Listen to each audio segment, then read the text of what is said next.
এখন যাচ্ছি আমি রাম মন্দিরে, হাওড়ায় রামরাজাতলায় এই রাম মন্দির। অনেক দূর দূর থেকেও পুণ্যার্থী এখানে আসে পুজো দিতে। একদম ভোর থেকে এখানে পুজো শুরু হয়, রামনবমীর দিন চলে রাত্রি অবধি। ভোর থেকে এখানে রাস্তার দুদিকে কিন্তু দোকানগুলো বসে যায়।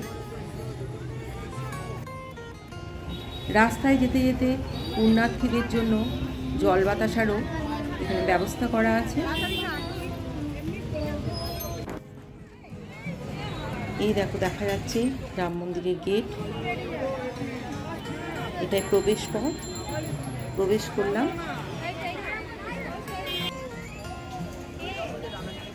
আমি সকালে আসতে পারিনি, আমি এসেছি সন্ধেবেলায়। সন্ধেবেলাতেই কত ভিড় দেখো।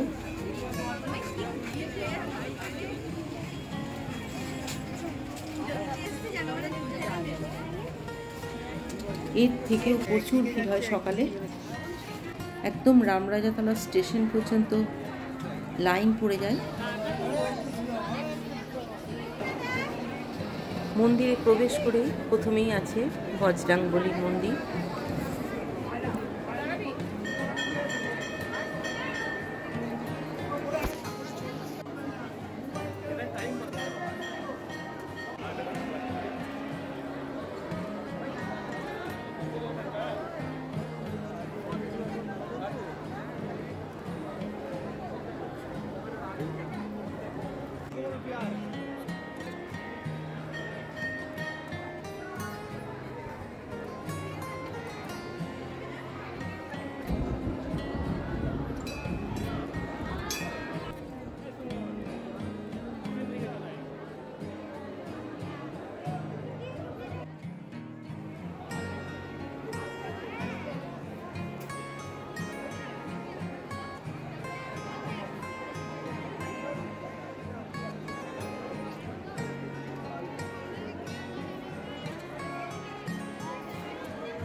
তোমাদের বাইরে থেকে পুজো আনতে হবে না, এখানেই তোমরা সমস্ত কিছু পেয়ে যাবে।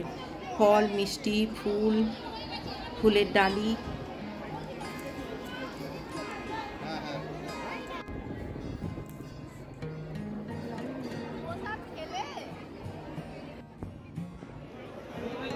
রাম ঠাকুরের আর একদিকে আছে বামন অবতার, নারায়ণ, লক্ষ্মী।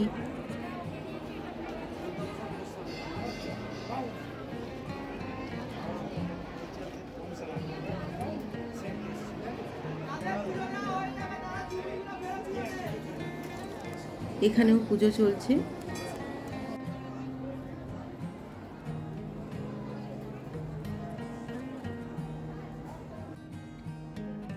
চারিদিকে কিন্তু তোমরা ফুলের ডালা পেয়ে যাবে।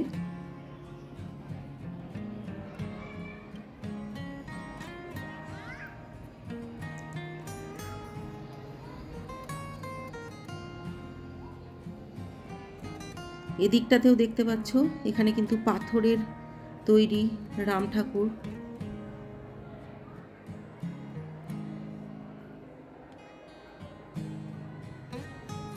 এদিকটা দেখতে পাচ্ছ পাথরের মূর্তি রামের।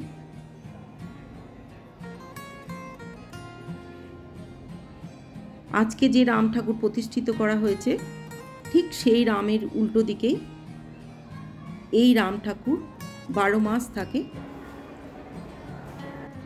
পাথরের তৈরি রাম, সীতা, এদিকে বিষ্ণু, ওদিকটা আছে মহাদেব।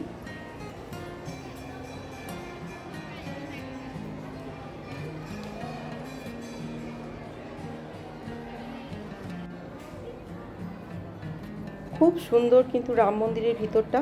যারা এখনো অবধি আসোনি তারা পারলেই 4 মাসের মধ্যে একবার এসে ঘুরে যেও, খুব ভালো লাগবে।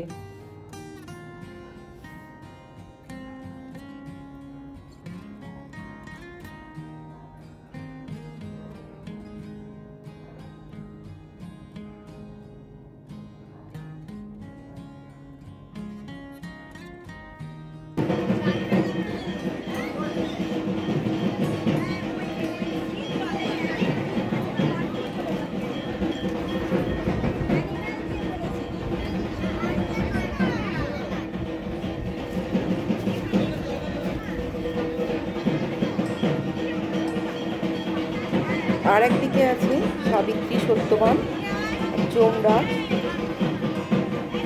এখানেও পুজো চলছে।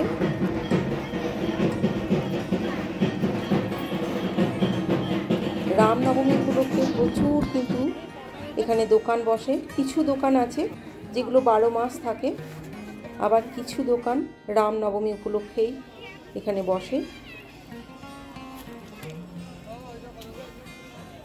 সবই তোমাদের ঘুরে দেখালাম। সব শেষে বাইরে বেরিয়ে গরম গরম বাদাম নিয়ে এবার ফিরছি বাড়ি। সবাই ভালো থেকো, সুস্থ থেকো, আবার দেখা হচ্ছে পরবর্তী ভিডিওয়।